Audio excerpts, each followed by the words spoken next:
And then another traumatic experience was the Muslimin coup of July 1990, where Robinson was a major target for those who tried to take over the government. The serious wounds sustained in July 1990 were to cause severe discomfort since that time.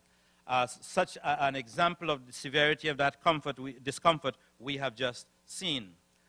But in spite of these very traumatic, these events that would have crushed another politician, he used travel opportunities which ministerial office enabled to highlight the need for the ICC. At home, the subject was frequently mentioned, in and out of Parliament, as we shall presently see.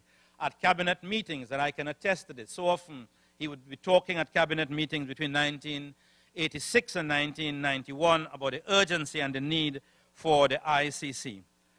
And he identified his struggle for the ICC with Tobago. Both of these, he argued, the case for self-government in Tobago, both of which he argued were issues of human rights, and both were to be fought simultaneously. And then I go on to talk about the fora that he used, and the methods of agitation. Starting off with general ideas from the mid-1970s, he gradually honed his perspectives so that by the end of the century, he had become a leading authority on blue-collar crime worldwide and on various aspects of international criminality.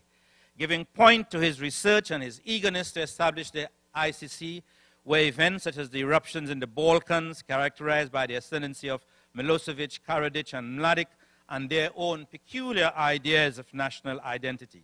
The grisly stories of ethnic cleansing in Rwanda and Burundi were matters which deeply disturbed him, and I can stand testimony to that, and gave further urgency to his persistence. So this is the foreground to the thing, and I'll just read my conclusion. I've had to cut so much, Mr. Chairman. With the benefit of a short hindsight, because of the recency of the ICC, how can we assess this court's success? Like the UNO itself, its record is checkered with successful outcomes in Central Africa and at The Hague, for example.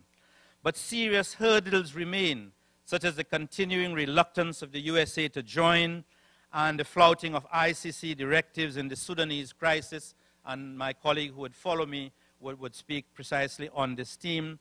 Overall, however, the court has had a useful symbolic importance as an international warning authority, alerting would-be offenders that the international community is not prepared to sit by whilst human rights abuses flourish.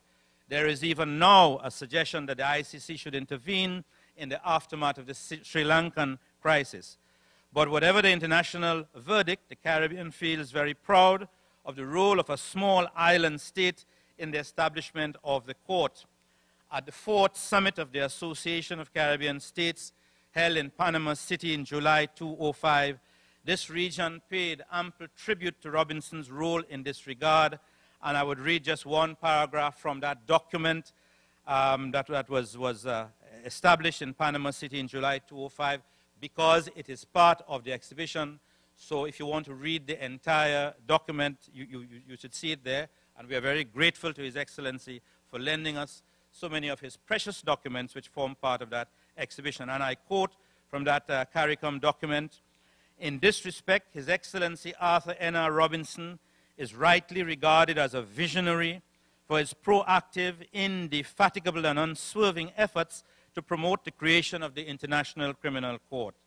From 1972 to 1987, he was a director of the Foundation for the Establishment of an International Criminal Court, and after his assumption of the office of Prime Minister of the Republic of Trinidad and Tobago in 1986, he was able to lead international efforts in the framework of the United Nations to lay the foundation for the establishment of the court.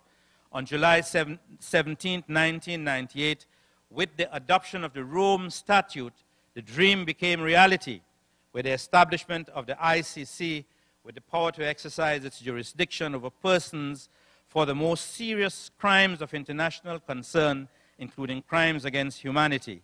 The establishment of the International Criminal Court, therefore, represents an historic landmark in the international criminal law and justice, as well as in international relations." End of the quotation. Thank you very much. Thank you.